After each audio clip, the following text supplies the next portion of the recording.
tidak bisa mengkonsumsi tanpa hewan, kan tetap bisa. Apalagi pengetahuan modern sekarang sudah mendukung, dan temuan ilmuwan menyatakan bahwa ada negatif ketika manusia mempraktikkan peternakan sekarang. Jadi ya pemahaman Pak Ivo tadi sudah bagus, tinggal dikembangkan, tinggal diterapkan ya, bahwa semula itu memang tidak ada bun-bunan. Nah, kalau terjadi sekarang kan itu melanggar Matius 15 ayat 17 sampai 18. Ya, kali lalu saya bawakan Markus 7 kan. Nah, itu berkaitan, ternyata lebih cocok dengan Matius 15 17 sampai 18 itu. Gitu. Jadi gini, kalau sekarang ini antara surga dan bumi itu antara surga dan bumi itu, tunggu dulu, ini kenapa sih?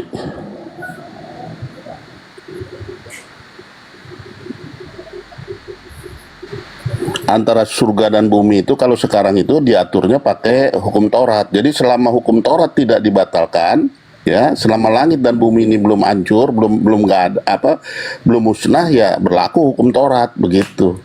Di dalam hukum Taurat itu ditetapkan mana yang boleh dimakan, mana yang tidak boleh dimakan begitu. Nah, kutuk daripada misalnya melanggar peraturan makanan-makanan itu sudah dibayar, sudah selesai dengan Yesus begitu. Jadi untuk orang-orang yang masih mau mengikuti hukum Taurat ya silakan, nggak apa-apa. Nggak makan babi ya silakan, nggak makan udang ya silakan, nggak apa-apa.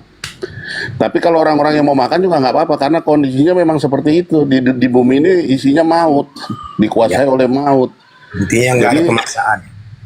iya, kamu mau nggak makan ya silakan jadi vegetarian, nggak apa-apa. Bukan berarti Anda dibenarkan, enggak, karena seisi dunia ini sudah di bawah kuasa maut. Begitu. Kita hidup di antara maut begitu. Dan hampir semua kan yang hidup di bumi ini pasti mati. Karena bumi ini dikuasai maut. Kalau di surga nggak ada maut. Makanya di sana mereka nggak akan makan potong-potong kayak yang sekarang di kita di bumi, jangan disamakan, beda. Kalau kita ngomongnya bicaranya tentang surga ya, atau bumi yang baru atau langit yang baru. Bumi yang baru juga nggak ada potong-potong begitu karena nggak ada maut. Selama ada maut kita diizinkan mau makan ya, yang penting jangan potong orang aja buat makan. Itu juga boleh, Pak. Ya? Orang yang boleh. Bumi yang baru apaan Pak Iko? Itu juga boleh katanya, kata Pak Habahina. Saya sudah mengakui diizinkan. Pak Ibu kan sudah mengakui Bang saya Ipo, diizinkan. Artinya yang ada baru yang tadi lain dengar, lebih tinggi lagi. nggak dengar istilah daripada bumi yang sekedar baru. Bumi yang baru diizinkan. apa Pak Ipo? Ya. Tadi saya mau dengar Bang Ipo ngomong ada bumi baru katanya. Bumi baru itu apaan? Iya, bumi baru ini kalau udah penciptaan ini hilang dulu, ini bumi yang Bumi lama baru hilang. itu mirip Yerusalem baru ya. Ya, Yerusalem itu nanti ada Yerusalem baru. Kalau sekarang kan Yerusalemnya lama itu, baklai terus di sana itu, bom-boman melulu. Itu Yerusalem yang sekarang. Kalau sekarang mah dikuasai maut semuanya. Benar-benar. Itu Ya. nggak bisa. Ya, Pak Ivo sudah mengakui bahwa memang soal maut tadi. Ya, tapi kan bukan berarti kita juga tetap akan mati ya. Tapi bukan berarti kita ini membawakan maut bagi yang tidak perlu merugikan, tidak bakal berbahaya untuk kita. Karena dalam Jadi kalau nggak makan pun boleh, nggak makan nggak diharamkan, artinya nggak melanggar peraturan. Makan juga nggak melanggar peraturan karena memang isinya maut di sini. Karena hukum Taurat itu kan mengizinkan untuk bunuh bun-bun. Nah itu kan Pak Ivo sudah mengakui mengizinkan. Artinya ada yang lebih tahap taraf moral yang lebih tinggi, ada yang lebih di atas yang diizinkan itu berarti. Kalau ada ikut pilihan di lain kejadian yang satu lebih ya, itu. Kalau ikut di kejadian satu, hukum Taurat tentang makanan itu salah, gitu. Kalau ikut kejadian satu, Ya memang di kejadian 1:29 memang belum ada jamur juga yang dikonsumsi. Saya juga makan jamur. belum ada, makanya Jamur-jamur. belum ada begitu-gitu. Belum ada, makanya kalau ikut itu kan artinya tuh ya, bunuh sapi, bunuh semuanya. Itu kan harus dibunuh dulu baru. Gak mungkin dimakan hidup-hidup. Benar itu. Iya, mesti dibunuh dulu. Iya, makanya seperti Orang dikatakan Jepang tadi, yang makan hidup-hidup tuh. sudah diakui bahwa itu semua sekedar diizinkan kan. Berarti ada hal lain yang standarnya lebih tinggi daripada sekedar diizinkan itu. Ada yang lebih disukai, dikehendaki lebih. Betul, betul. Allah Ada dibandingkan. standar yang lebih sempurna, betul. Iya. Betul itu. Bagus Itu lah betul. kalau Pak Ivo sudah mengakui demikian, ya berarti walaupun diakui bahwa sekarang maut, sekarang zaman sekarang Makanya daripada kalau jahat. ada yang vegetarian ya kita hargain. Kalau dia mau makan hanya biji-bijian ya kita hargain. Berarti dia udah mempersiapkan diri untuk yang hidup yang akan datang gitu. Ini Yang Bang Karo. Bang Karo Pak Ipo. Pelopornya di Bang Karo. Nah, oke, sekarang begini Pak Ipo. Nah, satu yang mau tanyakan kepada Bang Kerol. Bang Kerol, tadi pagi Anda makan apa? Bayam, kangkung atau apa? Wah, saya ada proteina dan saya malah tak tahu apa sayur apa itu namanya. Berarti Tapi Anda sayur tidak hijau. makan bayam, tidak makan kangkung pagi hari ini. Iya, tidak, bukan keduanya ya. Nah, sekarang begini Bang Kerol ya. Alasan Anda selain memang data-data di Bible tidak memakan hewan, cuman memakan tumbuhan, itu apa alasan yang paling fundamental mungkin menurut Anda? Silakan. Ya, alasan etis yang fundamental etis ya. Kalau alasan kepraktisan dan alasan efek-efek negatif, ada juga positifnya sih tetap. Ya, ke lingkungan hidup. Jadi Alasan tidak mau lingkungan menyakiti hewan begitu. Aku tadi pagi Abu ya makan daging mentah aku. Daging mentah istriku. Iya, udah paham Marina, sabar. Terlalu vulgar, jangan terlalu vulgar lah. Tidak mau menyakiti hewan begitu, Pak Kerol? Ya. Oke. Ya, alasan etis ya tidak mau menyakiti. Kalau soal alasan lingkungan itu kan soal efek itu juga kan. Oke, Efek-efek pendukung. Anda tidak mau menyakiti hewan. Anda tahu nggak bahwa tumbuhan itu hidup? Makhluk hidup, boy. Ya. Anda tahu? Mereka semua hidup. Artinya kami meminimalisir yang kami bunuh dari makhluk hidup itu. Oke, Begitu meminimalisir. harus adil. Nah, sekarang kita berpikir secara logika ya, Bang Kerol. Kita bun-bun misalkan ayam satu, apalagi yang gede seperti kerbau, sapi gitu kan. Nah, itu satu nyawa itu bisa dikonsumsi mungkin puluhan orang, bahkan mungkin ratusan. Satu nyawa loh. Sekarang Betul. Kerol ngambil kangkung atau bayam. Nah, nggak bisa Kerol cuman ambil satu batang. Mungkin Kerol di sana ambil bapaknya, ambil kakeknya, ambil neneknya, bahkan anaknya diambil oleh satu keluarga. Kerol ambil nyawanya itu.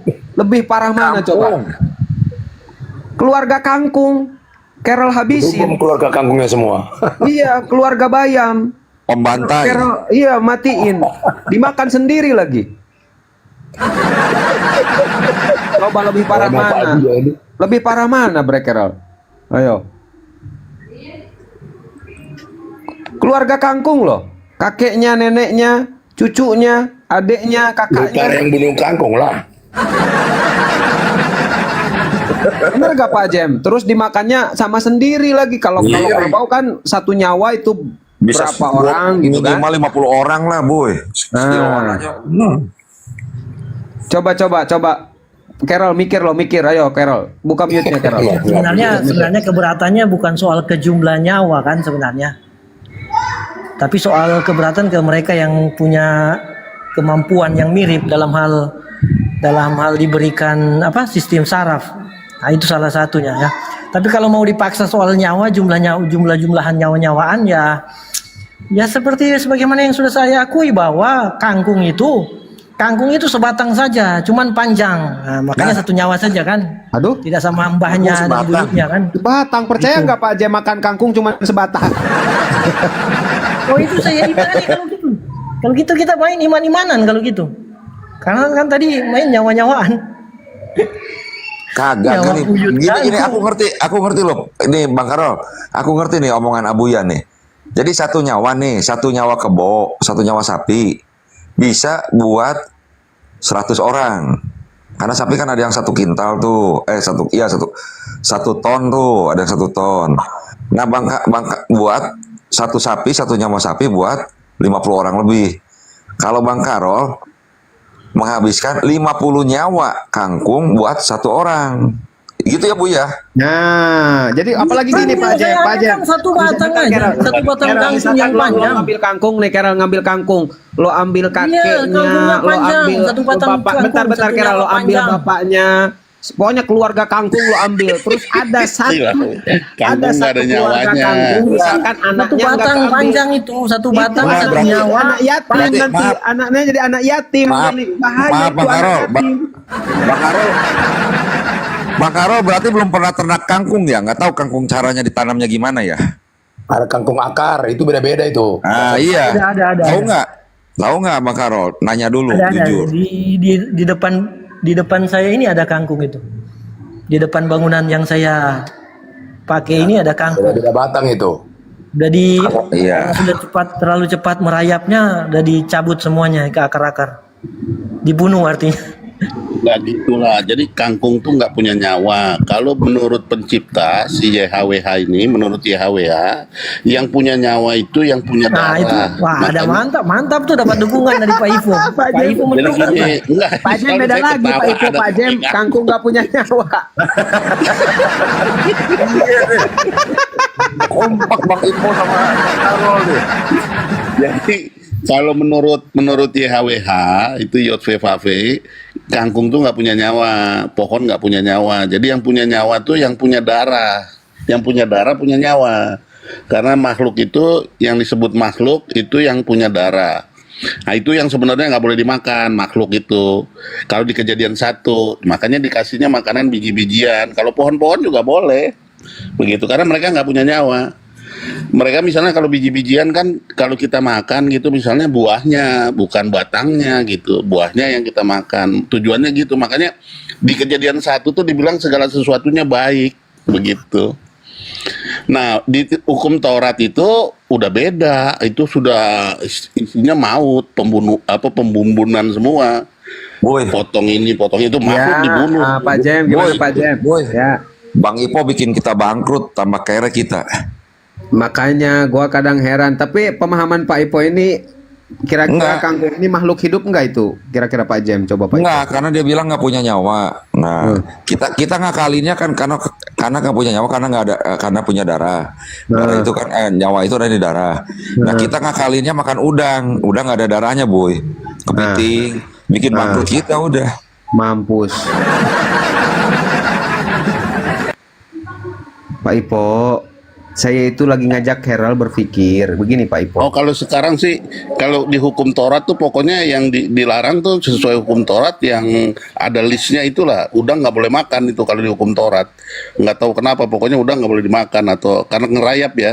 Enggak, tapi jujur Pak Ipo, tapi jujur Anda masih makan B2 enggak Pak Ipo, jujur?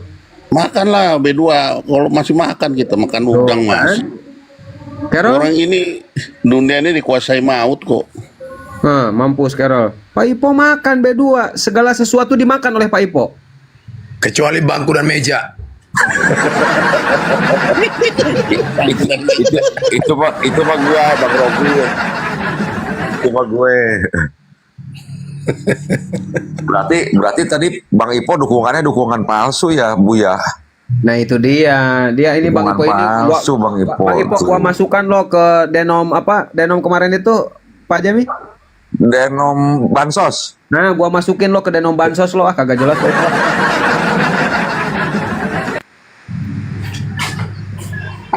Konsisten Pak Ipo atuh. Pak Ipo mau gimana sih konsisten? Nanti saya masukkan ke denom bansos baru tahu rasa Pak Ipo. Itu nggak dengar pengakuan Bang Ipo makan B2 itu Bang Karo langsung diam aja dia ngulang. Aku Mungkin aku Bang tertipu. Karol ini Advent mungkin ya. Bang Karol Advent ya. Carol, Carol. ngomong kau. Advent ya. Hei. Udah nggak mau ngomong lagi sama Bang Ipo. Tertipu, sakit hati. Ngaku sih Bang Iponya tadi makan B2 lagi. Nggak akan ditanya lagi. Semuanya Macam. haram. Cuma saya kalau suruh makan kucing itu nggak mau, saya nggak enak ah. Atau makan anjing gitu nggak mau, orang piaraan ngapain dimakan. Tikus Pak Ipo. Tikus juga enggak lah, geli. Kalau lawar gitu geli lah. Aku makan semua itu Bang Ipo. Ular juga aku makan. Ya kalau orang Manado kan Iya, dimakan Assalamualaikum sama duit. warahmatullahi wabarakatuh. Waalaikumsalam warahmatullahi wabarakatuh. Pagi Bang Dias. Selamat Mungkin pagi. Dias mau sedikit masuk, tapi saya monitor dulu. Uni udah monitor Uni? Dede Wawa? Lagi pakai jilbab ini, lagi pakai jilbab. Oh, Bentar lagi. siap, Uni siap. Dari tadi Dewa itu monitor. Dari tadi Dewa Guru monitor. semua nih. Gua Cuma- panggilin Bang Dewa. Iya, waktu Bang aku yang Dewa, manggil apa juga kabar, Dewa Bang Dewa? monitor. Heeh. Alhamdulillah baik Pak Dias. Cuma Dewa tumben. pusing yang mana yang mau ditanggapi kata Dewa ini. Iya. Makanya Dewa mendingan diem aja Makanya udah. Makanya aku tertawa sendiri aku dari tadi. Tapi begini Dede Wawa ya, Dede Wawa begini, kita kembali lagi ke yang tadi karena barusan itu iklan ya tentang makanan itu. Sebenarnya saya mau ngajak Carol untuk berpikir karena alasan dia tidak makan binatang itu kan alasannya itu kasihan gitu kan. Kasihan lebih tepatnya terhadap nyawa hewan tersebut gitu kan. Cuman kalau kita teliti, tumbuhan pun dia makhluk hidup dan ternyata faktanya ya tadi setelah kita teliti, satu sapi bisa dimakan oleh 100 orang kata Pak Jem gitu kan. Terus sekarang kita kangkung nih, tumbuhan atau bayam, bukan berapa nyawa yang dia ambil terus dimakan sendiri gitu kan. Kagak mungkin kita makan kangkung cuman satu batang, pasti wah itu banyak gitu kan kita makan. Jadi satu keluarga, bukan satu nyawa lagi, bahkan mungkin bukan satu keluarga lagi, ya kakeknya, neneknya, cucunya, semuanya gitu. Apalagi kalau kita berpikir misalkan ada satu kangkung nih, anaknya nggak kemakan, nggak keambil, ini Kasian. anaknya jadi anak yatim nanti Anak Pak yatim, Jem. iya, Anak kasian. yatim. Kasian, yatim piatu bahkan. Bang Karol pemikirannya Buya. Bang Karol pemikirannya Stand up komedi. bukan Bang Karol Berarti pemikirannya kangkungnya luar itu namanya ya. Marganya apa tuh kangkungnya tuh? Nah sekarang gini Bang Dewa, ini kan Pak Ipo ini Kristen ya, dia itu mengatakan dengan tegas YHWH ini iblis. Tadi saya bilang begini Bang Dewa, kita aja Muslim kagak berani gitu kan nyebut YHWH iblis. Kenapa Kristen sendiri yang bilang YHWH iblis ini? Gimana tanggapan Bang Dewa mungkin? Silakan Bang Dewa masuk sebelum ke Uni, silakan. Dewa bilang pusing, bener Abuya nanggapinnya pusing. Nah, Iya. udah pusing duluan Bang Dewa. Sampai Dewa nggak bisa berpikir ini. Tapi kalau untuk Karol sih dia makan kangkung yang mati, yang udah mati, yang udah kuning itu. Oh. Warnanya yang udah kuning. Nah itu. Iya. Iya, jadi kan nggak kasihan kalau udah mati, betul tidak? Itu Matinya bangkai alami. kangkung berarti dong. Bangkai Betul, kangkung. bangkai kangkung. Kangkung yang kena serangan jantung. Bang Dewa lebih parah dari kita, Boy. Bang Dewa lebih parah dari kita, Boy. Iya kan, kangkung juga ada pernah kena serangan jantung, dicari sama Carol tuh. Kangkung yang udah kuning. Boy, gua seubur-ubur lihat kangkung warnanya hijau terus, nggak pada berubah, Boy. Ngomong hijau kan dari pagi kita ngomongin hijau nih. Baru Bener. gua denger kangkung kuning, Bang Dewa. Buset, pengalaman baru. Mungkin punya penyakit kokonengen. Iya, liper, kena liper. Nah, pusing bener Bang Deo gara-gara Oten berbagai denom kumpul dalam satu komal bersera lah. Uni kalau Lagi lucu-lucunya nih. silakan Uni, silakan. Buka mic begini noise nggak? Aman, Bagus gitu. Ya, jadi Bismillahirrahmanirrahim. Assalamualaikum warahmatullahi wabarakatuh. Jadi sebenarnya apa yang kita lihat ini tuh bukan hal yang baru ya. Perbedaan denominasi di Kristen itu bukan hal yang baru. Tapi memang sesuatu yang dari awal itu sudah ada. Bagaimana kalau kita lihat kenapa muncul konsili itu kan ada perbedaan pemahaman dan perbedaan pendapat terkait banyak hal di dalam internal mereka. Dulu sebelum, jadi salah satu ada tadi yang bilang bahwa YHWH itu iblis, itu salah satu pandangan Marcion, salah satu petinggi mula-mula Kristen yang ditolak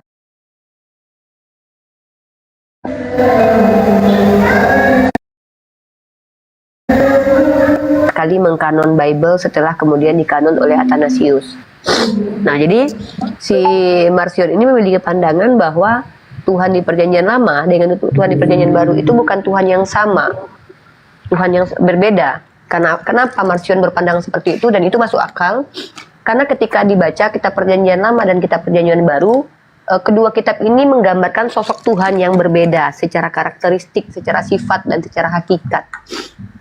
Nah, Tuhan di dalam Perjanjian Lama itu digambarkan sebagai Tuhan yang kejam, ya.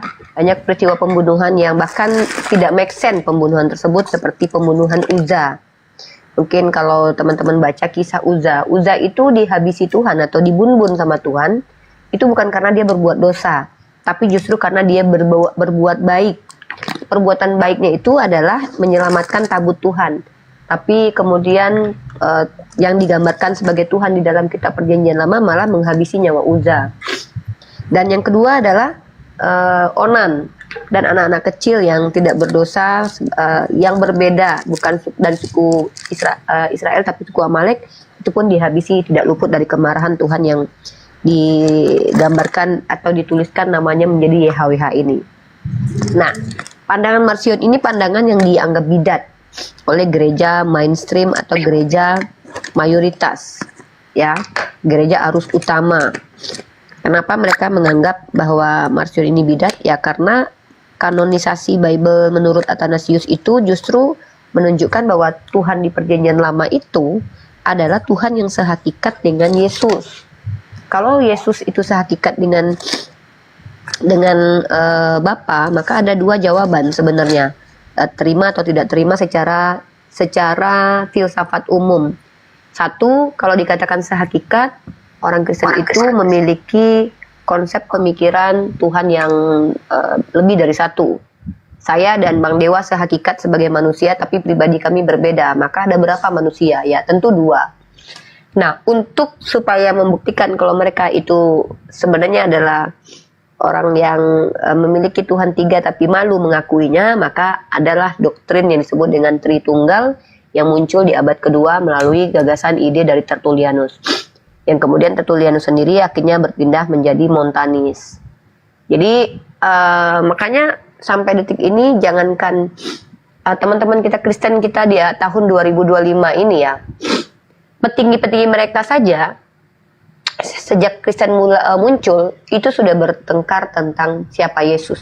Jangankan bicara kitab suci ya, tentang siapa Yesus pun sudah bertengkar. Jadi kalau bagi saya sebagai seorang muslimah, ini hanya bukti bahwa Al-Quran itu sebagai petunjuk, hudan. Jadi kalau petunjuk itu tidak menyesatkan, tidak bias, tidak meragukan, tidak membuat bingung. Kalau petunjuk, makanya klaim Al-Quran itu adalah petunjuk, adalah klaim yang tak terbantahkan, karena tidak ada satupun di antara kita, alim ulama kita, yang berbeda pendapat perkara hal-hal yang mukamat. Sebagaimana di dalam Quran surah Al-Imran dikatakan bahwa Allah menurunkan dua ayat, model dua ayat ya. Yang satu ayat Muhammad, yang kedua ayat mutasyabihat. Ayat Muhammad ini ayat apa? Ayat-ayat pokok, di mana teman-teman muslim dan muslimah tahu isinya tentang perintah, larangan yang jelas, tidak terang benderang ya, tidak bias, tidak ambigu, seperti perintah wa aqimus sholat, perintah untuk melaksanakan sholat, kemudian menunaikan zakat, berhaji, berpuasa, kemudian patuh kepada orang tua dan larangan-larangan lainnya. Dan tidak boleh memakan babi secara mutlak, namun diberikan toleransi ya. Secara mutlak tidak boleh, tetapi ketika situasi dan kondisinya memang lebih mementingkan nyawa kita, maka diizinkan toleransi dari Allah. Bahkan dituliskan di dalam Al-Quran tersebut. Kata Allah, diharamkan bagimu makan babi, kecuali kau tidak menginginkannya, tapi kau dalam keadaan terpaksa. Nah, Tuhan yang benar itu Tuhan yang tidak membebani seharusnya. Karena kalau ada Tuhan membebani, pertanyaannya buat apa? Manusia dibebani sesuatu yang tak mampu manusia angkut. Kalau Tuhan itu maha pengasih, maka seharusnya Tuhan tersebut memudahkan kita untuk kenal dengan Tuhan tersendiri. Tapi kalau Tuhan itu maha pengasih, tapi dia mempersulit kita untuk mengenalnya, artinya Tuhan ini mengaku saja kasih, tapi sebenarnya menyulitkan kita. Maka maha benar Allah dengan segala firman-Nya, yang namanya petunjuk itu tidak bias, tidak meragukan. Tapi kalau kita, mohon maaf, kita sedikit. Panjang, simpel aja, singkat. Saya tidak ikut kepada tamu-tamu di sini. Saya ikut bagaimana pernyataan dari host dan moderator. Kalau host dan moderator yang nyuruh saya berhenti, saya berhenti. Udah, kalau saya ya. saya tidak pernah tunduk kepada siapapun kecuali yang berwenang. Itu prinsip saya. Karena saya anti dijajah gitu. Nah, jadi klimaksnya adalah bahwa teman-teman harus tahu perbedaan di Kristen itu bukan hal yang aneh. Memang sudah menjadi keniscayaan karena Allah sudah katakan itu di Al-Quran bahwa mereka itu akan berpecah, itu pasti.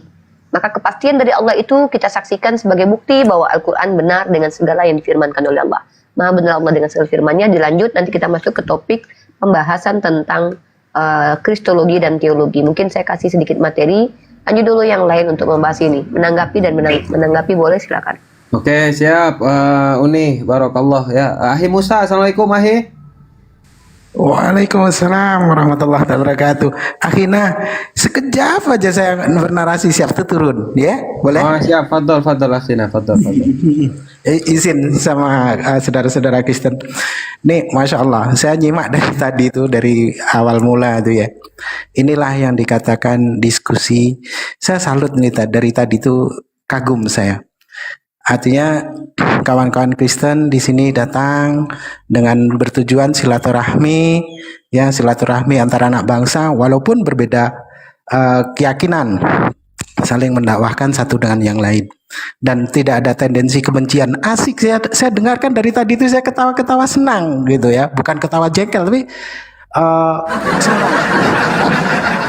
senang. Jadi budayakan hal-hal diskusi humoris seperti ini di frontalnya, bukan hanya kepada umat